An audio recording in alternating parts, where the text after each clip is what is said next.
Dear students, ನಾವಿವತ್ತು portfolio ಥಿಯರಿಯ ಎರಡನೇ ಭಾಗವಾಗಿ ಇಂದು ಕೆಲವೊಂದು ಪ್ರಾಬ್ಲಮ್ಗಳನ್ನ ಸಾಲ್ವ್ ಮಾಡೋಣ. ಈ ವಿಡಿಯೋನ ನೋಡುವಾಗ ನಿಮಗೆ ಒಂದು ಮುಖ್ಯವಾದ ವಿಚಾರ ಗಮನದಲ್ಲಿರಬೇಕು. ನೀವು ಈ ವಿಡಿಯೋನ ಆದಷ್ಟು ಸ್ಲೋ ಆಗಿ ಮಧ್ಯೆ ಎಲ್ಲಿ ಪಾಸ್ ಮಾಡಬೇಕು, ಎಲ್ಲಿ ಅರ್ಥ ಆಗಲಿಲ್ಲ ನಿಮಗೆ ಅಲ್ಲಿ ನಿಲ್ಲಿಸ್ಬಿಟ್ಟು ಎಲ್ಲ ಫಾರ್ಮುಲಾಸ್ನ ಬರ್ಕೊಂಡು, ಹಾಗೆ ಇಲ್ಲಿ ಕೊಟ್ಟಿರೋವಂಥ ಪ್ರಾಬ್ಲಮ್ ಕೂಡ ನೀವು ಬರ್ಕೊಂಡು ಈ ವಿಡಿಯೋ ಜೊತೆಗೇನೆ ಎಲ್ಲೇ ಮಾಡ್ತಾ ಹೋಗಿ. ನೀವು ಪ್ರಾಬ್ಲಮ್ನ ಸಾಲ್ವ್ ಮಾಡ್ತಾ ಹೋದಂಗೆ ನಿಮಗೆ ನೀಟಾಗಿ ಅರ್ಥ ಆಗುತ್ತೆ. ಮತ್ತು ನಿಮ್ಗೆ ಏನೇ ಕ್ವಶನ್ಸ್ ಬಂದರು, ಏನೇ ಡೌಟ್ಸ್ ಬಂದರೂ ಕೂಡ ನೀವು ನನ್ನನ್ನು ಕೇಳಬಹುದು.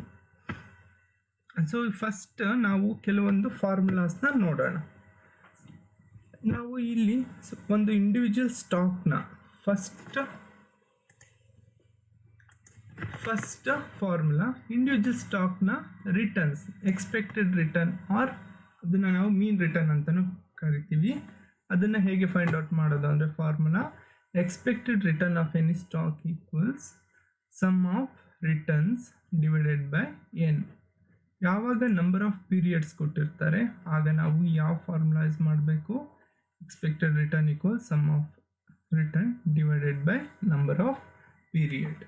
ಹಾಗೆಯೇ ಪ್ರಾಬಬಿಲಿಟೀಸ್ ಏನಾದರೂ ಕೊಟ್ಟಿದ್ರೆ, instead of number of years ಕೊಡದೆ ಅಥವಾ ನಂಬರ್ ಆಫ್ ಪೀರಿಯಡ್ಸ್ ಕೊಡದೆ ಪ್ರಾಬಬಿಲಿಟಿ ಕೊಟ್ಟಾಗ ನಾವು ಏನು ಮಾಡಬೇಕು ಅಂದರೆ ಇಂಡಿವಿಜುವಲ್ ರಿಟರ್ನ್ಸ್ಗೆ ಆ ಪ್ರಾಬಬಿಲಿಟೀಸ್ನ ಮಲ್ಟಿಪ್ಲೈ ಮಾಡಿ ಸಮ್ ಮಾಡಬೇಕು. Formula is expected return equals sum of probability into return.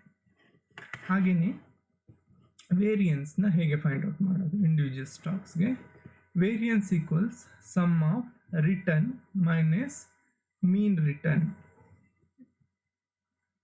Whole square divided by number of period.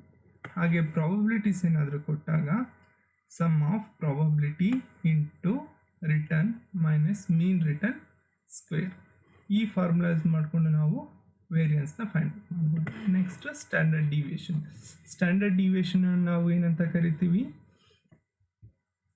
Risk ಅಂತಲೂ ಕೂಡ ಕರಿತೀವಿ. ಇಂಡಿವಿಜುವಲ್ ಸ್ಟಾಕ್ದು ರಿಸ್ಕ್ನ ಹೇಗೆ ಫೈಂಡ್ ಔಟ್ ಮಾಡೋದು ಅಂದರೆ standard deviation equals square root of variance. ವೇರಿಯನ್ಸ್ನ ನಾವು ಪ್ರೀವಿಯಸ್ಲಿ ನೋಡಿದ್ವಿ. ಹಾಗೆಯೇ ಪ್ರಾಬಬಿಲಿಟೀಸ್ ಕೊಟ್ಟಾಗ standard deviation equals square root of sum of probability into return minus mean return whole square.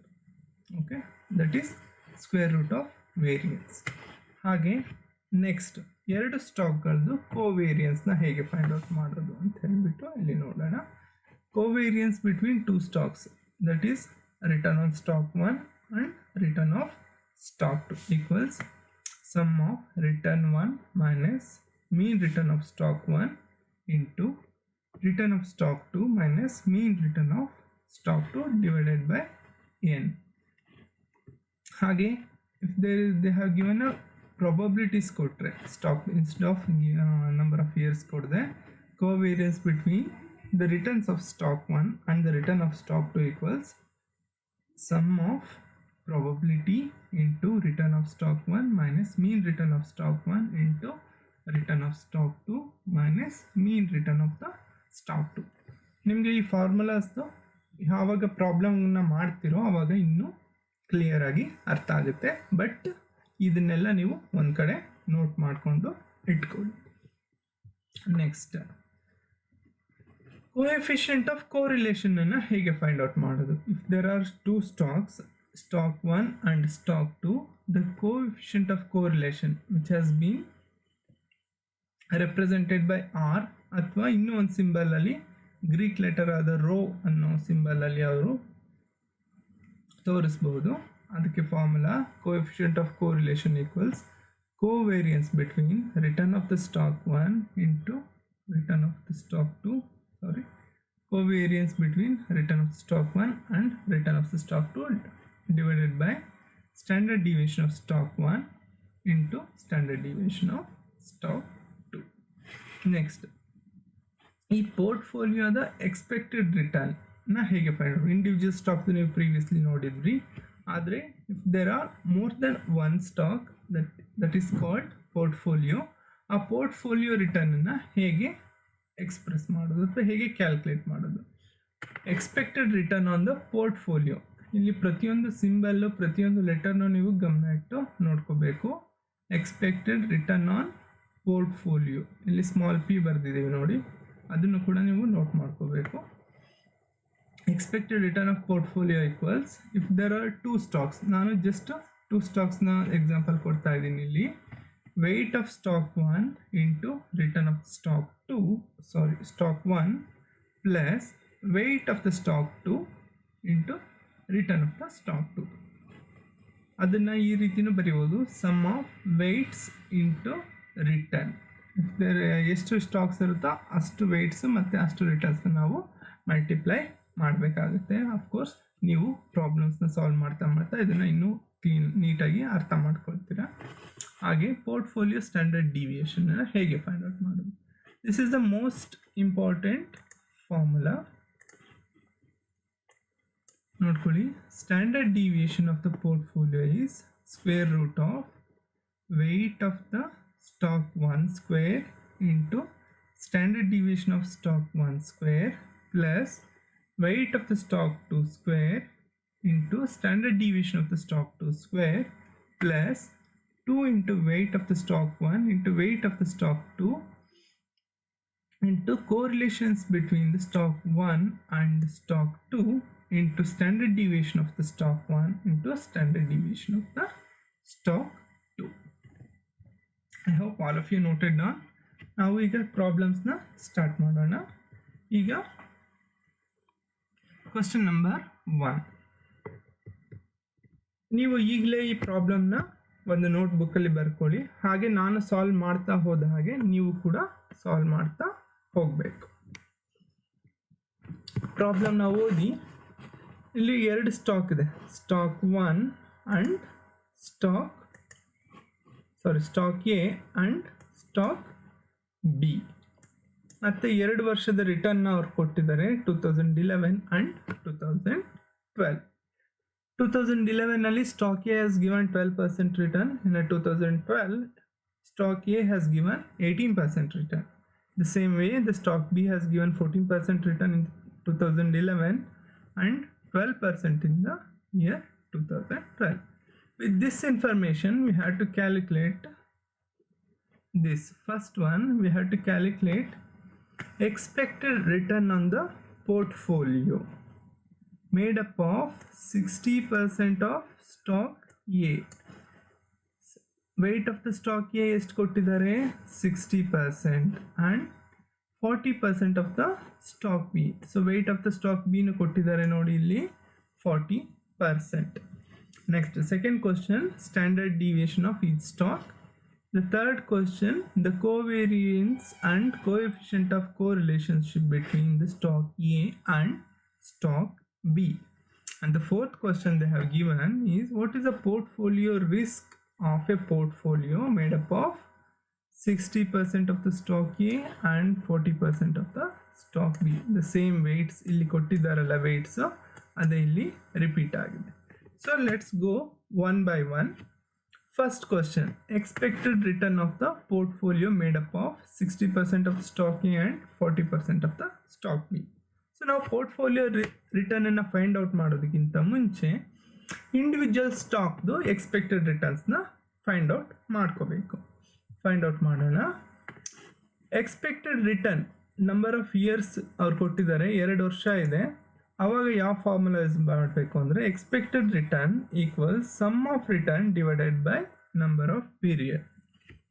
ಈಗ ಸ್ಟಾಕ್ ಎಗೆ ನಾವು ಎಕ್ಸ್ಪೆಕ್ಟೆಡ್ ರಿಟರ್ನ್ಸ್ನ ಫೈಂಡ್ ಔಟ್ ಮಾಡೋಣ.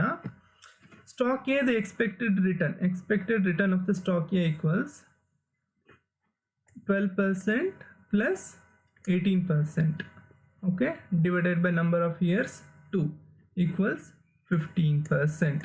ಸೊ ನಾವು ಈ ಸ್ಟಾಕ್ ಏನಲ್ಲಿ ಇನ್ವೆಸ್ಟ್ ಮಾಡಿದರೆ in any given year we can expect 15% of the return. ಅದೇ ರೀತಿ ಸ್ಟಾಕ್ ಬಿಗೂ ನಾವು ಎಕ್ಸ್ಪೆಕ್ಟೆಡ್ ರಿಟರ್ನ್ಸ್ನ ಫೈಂಡ್ ಔಟ್ ಮಾಡೋಣ. That is 14% plus 12% divided by number of years 2. So expected return on stock B comes to the 13%. So ನೀವು stock B ನಲ್ಲಿ invest ಮಾಡಿದರೆ ನಿಮಗೆ 13% ರಿಟರ್ನ್ನ ನೀವು ಎಕ್ಸ್ಪೆಕ್ಟ್ ಮಾಡ್ಬೋದು. ನೆಕ್ಸ್ಟ್ ಈಗ ಸ್ಟಾಕ್ ಎ ಮತ್ತು ಸ್ಟಾಕ್ ಬಿ ಇದು ಇಂಡಿವಿಜುವಲ್ ರಿಟರ್ನ್ಸ್ನ ನಾವು ಫೈಂಡ್ ಔಟ್ ಮಾಡ್ಕೊಂಡ್ವಿ. ಈಗ ನಾವು ಪೋರ್ಟ್ಫೋಲಿಯೋ ರಿಟರ್ನ್ಸ್ನ ಫೈಂಡ್ ಔಟ್ ಮಾಡೋಣ. Portfolio means combination of stock A and stock B in this problem. So portfolio expected ರಿಟರ್ನ್ನ ಫೈಂಡ್ ಔಟ್ ಮಾಡಲಿಕ್ಕೆ ಫಾರ್ಮುಲಾನ ನಾನು ಆಲ್ರೆಡಿ ಬರ್ಸಿದ್ದೀನಿ. ನಾವು you look here. Expected return of the portfolio equals weights of the stock A into return of the stock A plus weight of the stock B into return of the stock B. ನಮಗೆ weights ಅವ್ರು ಕೊಟ್ಟಿದ್ದಾರೆ. Stock ಎದು weight 60%, that is 0.6. ಹಾಗೆ stock B ದು weights 40% they have given, that is 0.4. ಹಾಗೆ ನಾವು expected return ಅನ್ನು ಕೂಡ ನಾವು ಫೈಂಡ್ ಔಟ್ ಮಾಡ್ಕೊಂಡಿದ್ದೀವಿ. ಸ್ಟಾಕ್ ಎದು expected return 15%, you write 0.6 into 15. ಹಾಗೆ ಸ್ಟಾಕ್ ಬಿದು ಎಕ್ಸ್ಪೆಕ್ಟೆಡ್ ರಿಟರ್ನ್ನು ನಾವು ಕ್ಯಾಲ್ಕುಲೇಟ್ ಮಾಡಿದ್ದೀವಿ 13%. ಇದನ್ನು ಸಾಲ್ವ್ ಮಾಡಿದರೆ 0.6 into 15 comes to 9 plus 0.4 into 13 comes to 5.2. So expected return on the portfolio works out to 14.2%. So ನಾವು ಈಗ 60% ಸ್ಟಾಕ್ ಎ ನಲ್ಲಿ ಮತ್ತು 40% ಸ್ಟಾಕ್ ಬಿ ನಲ್ಲಿ ಇನ್ವೆಸ್ಟ್ ಮಾಡಿದರೆ ನಾವು 14% 2% ರಿಟರ್ನನ್ನು ಈ ಪೋರ್ಟ್ಫೋಲಿಯೋಯಿಂದ ಎಕ್ಸ್ಪೆಕ್ಟ್ ಮಾಡ್ಬೋದು. So with that we have solved the first question. Now we want to move on to the second question. Find out the standard deviation of the each stock. So first ನಾವು stock ಎಗೆ standard deviation ಅನ್ನು find out ಮಾಡೋಣ. Standard deviation ಅನ್ನು find out ಮಾಡಲಿಕ್ಕೆ ನಾವು ಏನನ್ನ find out ಮಾಡ್ಕೋಬೇಕು ಅಂದರೆ ಫಸ್ಟ್ ಡಿವಿಯೇಷನ್ ಅನ್ನು ಫೈಂಡ್ ಔಟ್ ಮಾಡ್ಕೋಬೇಕು. ಸ್ಟ್ಯಾಂಡರ್ಡ್ ಡಿವಿಯೇಷನ್ ಫೈಂಡ್ ಔಟ್ ಮಾಡೋಕ್ಕಿಂತ ಮುಂಚೆ ಫಸ್ಟ್ ಡಿವಿಯೇಷನ್ ಅನ್ನು ಫೈಂಡ್ ಔಟ್ ಮಾಡ್ಕೋಬೇಕು. ಡಿವಿಯೇಷನ್ ಅಂತಂದರೆ ನಿಮಗೆ ತಿಳಿದಿರೋ ಹಾಗೆ ಪ್ರೀವಿಯಸ್ ಸೆಮಿಸ್ಟರ್ದು ಸ್ಟ್ಯಾಟಿಸ್ಟಿಕ್ಸಲ್ಲಿ ನೀವು ತಿಳ್ಕೊಂಡಿದ್ದೀರಾ. ಡಿವಿಯೇಷನ್ ಅಂತಂದರೆ deviation means difference between the mean written and the actual return. ಅದನ್ನು ನಾವು ಈ ರೀತಿ ಬರಿಬೋದು, return on stock A minus mean return of the stock A. So first 2 ವರ್ಷಕ್ಕೆ 2011 ಹಾಗೂ 2012ಗೆ ಡಿವಿಯೇಷನ್ನ ಫೈಂಡ್ ಔಟ್ ಮಾಡೋಣ. 2011ನಲ್ಲಿ ರಿಟರ್ನ್ 12% ಇದೆ. 12 ಮೈನಸ್ ಮೀನ್ ರಿಟರ್ನು ನಾವು ಕ್ಯಾಲ್ಕುಲೇಟ್ ಮಾಡೋದು 15%. 12 ಮೈನಸ್ 15 ಕಮ್ಸ್ ಟು ದ -3. ಹಾಗೆ 2012ಗೂ ಕೂಡ ನಾವು ಡಿವಿಯೇಷನ್ನ ಫೈಂಡ್ ಔಟ್ ಮಾಡೋಣ. 18 minus 15 works out to 3. So ಡಿವಿಯೇಷನನ್ನು ಫೈಂಡ್ ಔಟ್ ಮಾಡಿ ಆಯಿತು. ನಾವು ಸ್ಟ್ಯಾಂಡರ್ಡ್ ಡಿವಿಯೇಷನ್ ಫೈಂಡ್ ಔಟ್ ಮಾಡಲಿಕ್ಕೆ ನೆಕ್ಸ್ಟ್ ನಾವು ಈ ಡಿವಿಯೇಷನನ್ನು ಸ್ಕ್ವೇರ್ ಮಾಡ್ಕೋಬೇಕು. -3 ಸ್ಕ್ವೇರ್ 9 ಹಾಗೆ +3 ಸ್ಕ್ವೇರ್ 9. ಸೊ ಈಗ ಈ ಡಿವಿಯೇಷನ್ ಸ್ಕ್ವೇರ್ನ ಸಮ್ ಮಾಡಿ, sum of return on A minus return on A mean return of the A square, ಅದನ್ನು ನಾವು ಸಮ್ ಮಾಡಿದರೆ 18 ಬರುತ್ತೆ. ಈಗ ಸ್ಟ್ಯಾಂಡರ್ಡ್ ಡಿವಿಯೇಷನ್ ಫೈಂಡ್ ಔಟ್ ಮಾಡಲಿಕ್ಕೆ ಫಾರ್ಮುಲಾ ನಿಮಗೆಲ್ಲ ಗೊತ್ತಿದೆ.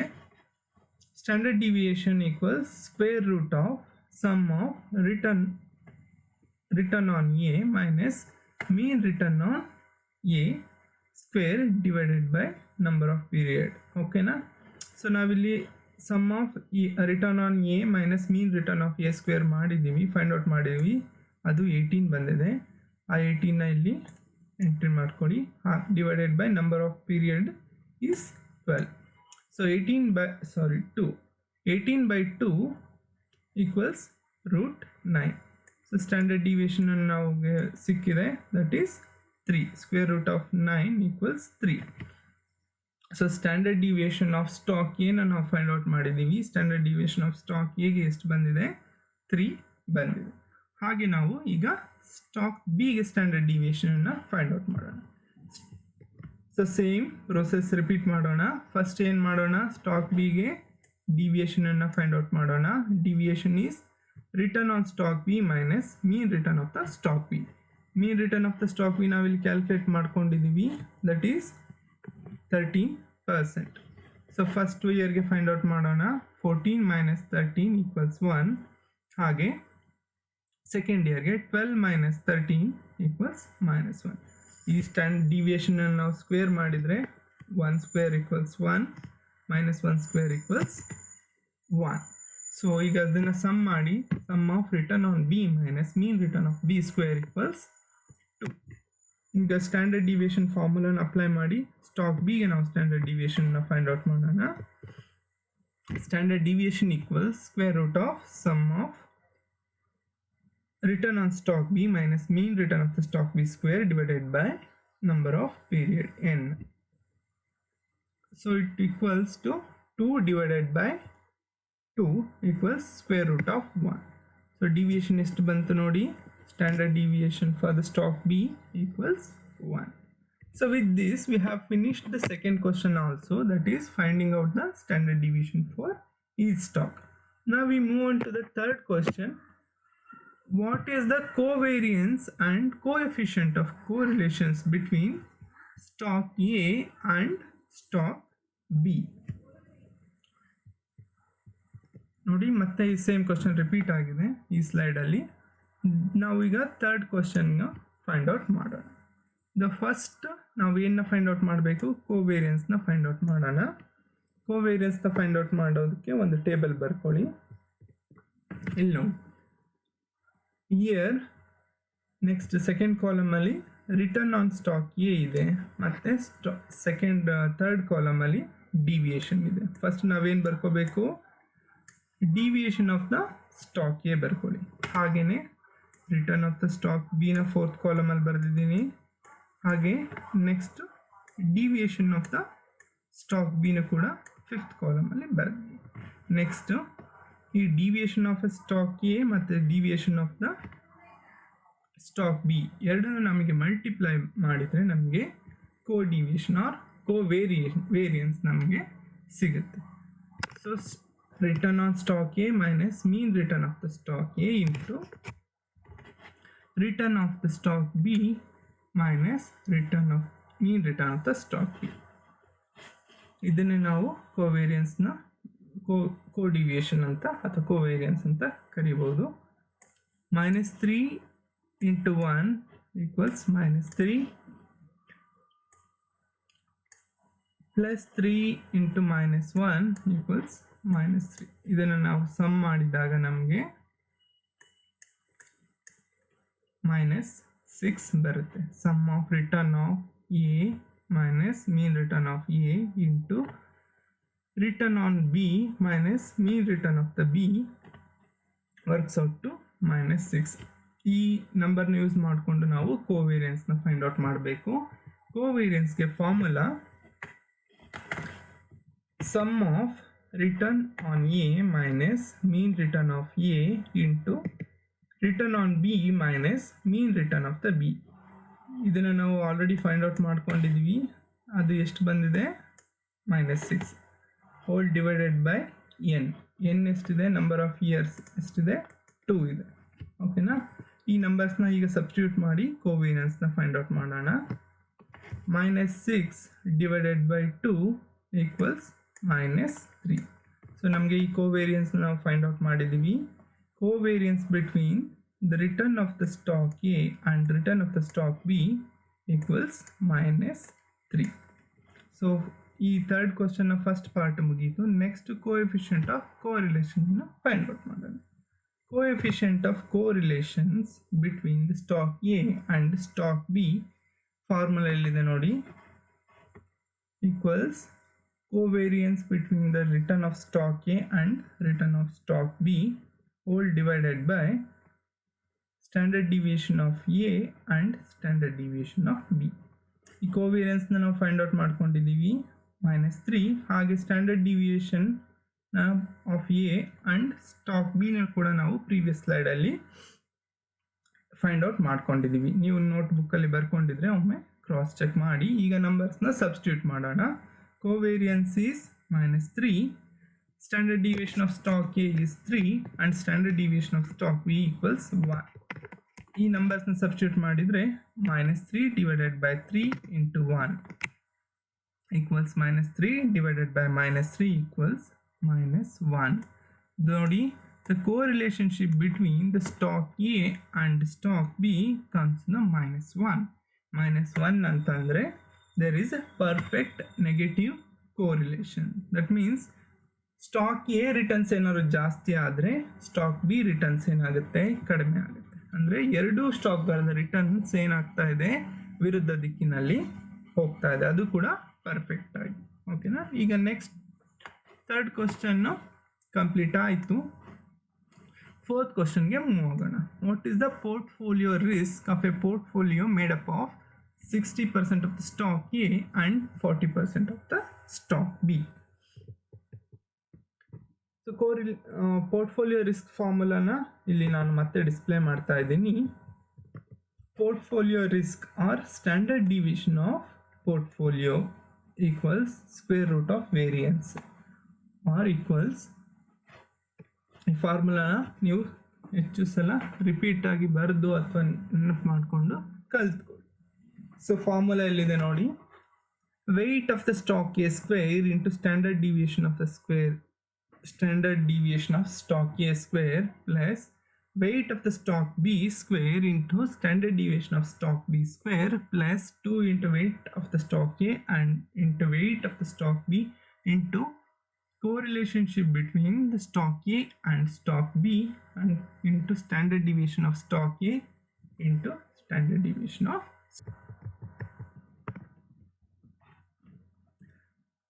ಸೊ ಈ ನಂಬರ್ಸ್ನೆಲ್ಲ ನಾವೀಗ ಸಬ್ಸ್ಟಿಟ್ಯೂಟ್ ಮಾಡೋಣ.